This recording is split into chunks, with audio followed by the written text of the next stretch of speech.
Thank you very much.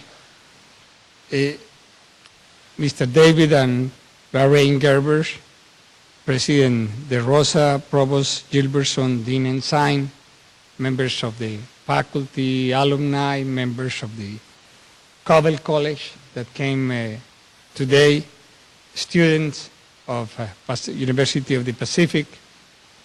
I am really proud to be here at the University of the Pacific tonight, particularly in this day that the university launches the Inter-American program in the School of International Studies, because I think this is the moment to establish a new relation between Latin America and the U.S.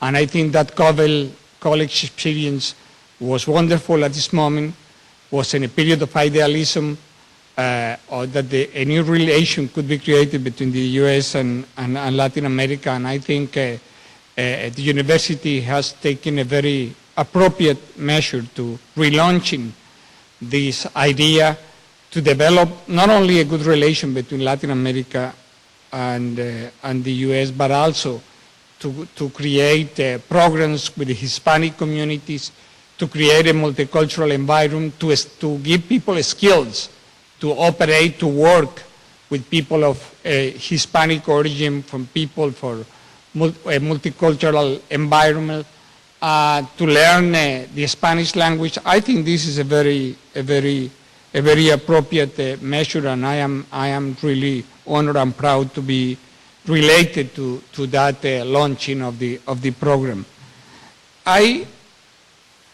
Tonight I am going to talk about how to improve the relations, and I think that needs a much better understanding of how Latin America is, which are the challenges, which are the problems we are facing in this period of globalization, and which were the difficulties we had in the past. The history of inter-American relations starting the independence movement, when Bolivar convened a Congress in Panama and tried to create this idea that there was an inter-American, Pan-American idea of countries, and invited the United States, not only the Latin countries. And the two members of the U.S. Congress that stayed in Washington for a long period waiting the permit, the authorization to go there, got the meeting late and never were able to participate of the conference and died in an accident. It's a very unfortunate moment. But then it started a period in which really there was not a good relation between the U.S. and Latin America. It was a long period. There were some interventions. The U.S. tried to protect Latin American countries from European powers, but at the same time, deal with Latin America in relation to very specific problems. But it was a very difficult period. It was only, but at the end of the 19th century, they created a trade office. It was the first period of globalization before World War I. The first, not the second period of globalization in the world, but this was quite important. They created an office of trade for the Americas in Washington.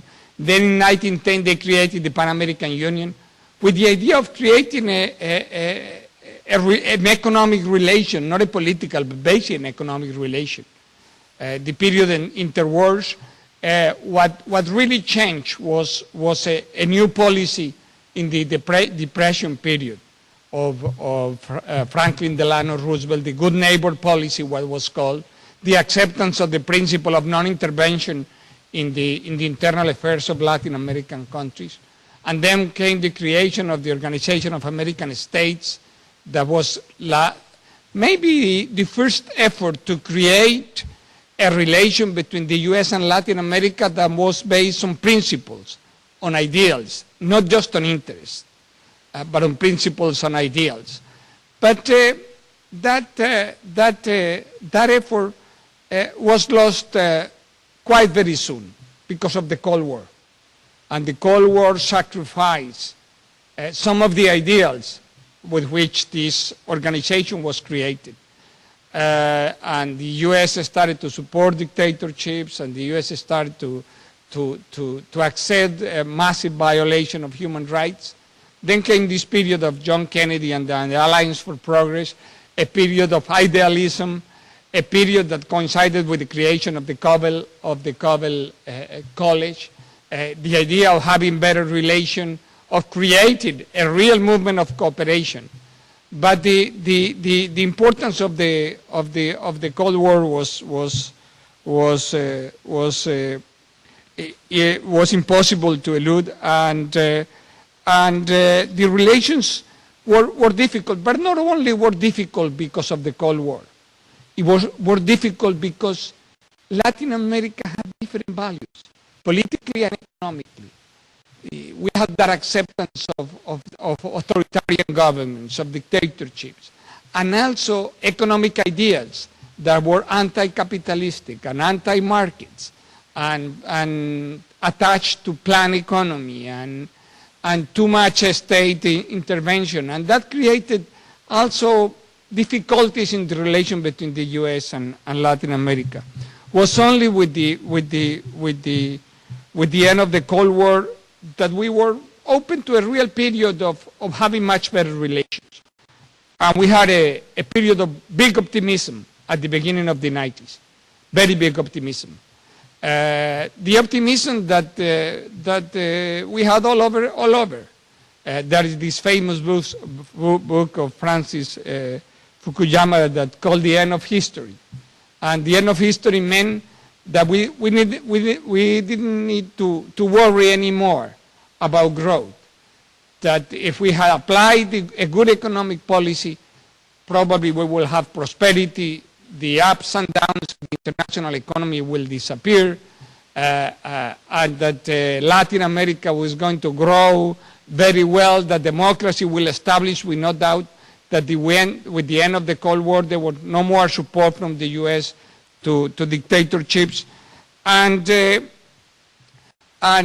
this period was short, was not long. It started at the end of the 80s, and by 1995, we had the Mexican crisis.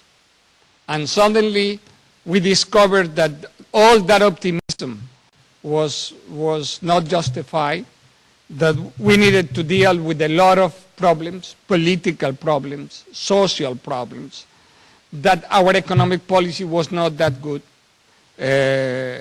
Mexico discovered that they had done a lot of projects that were not of good quality, that the market did not have information.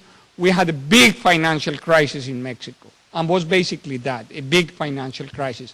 We have had one also in the 80s, a big financial crisis. We discovered that markets were very demanding, more than institutions, that there was no room for gradualism, that exchange rates could not be fixed, that rates of savings in Latin America was very low, as is very low in the US, that fiscal discipline was very important. We have to deal with all that. And the Mexican crisis brought to Latin America the idea that things were not going to be that easy, and that oversimplification of problems was not a good idea. Oversimplification of problems brings oversimplification of solutions, and that is a wrong approach to the problems we face. There are no recipes or simple solutions to the problems of a country, or particularly of Latin America.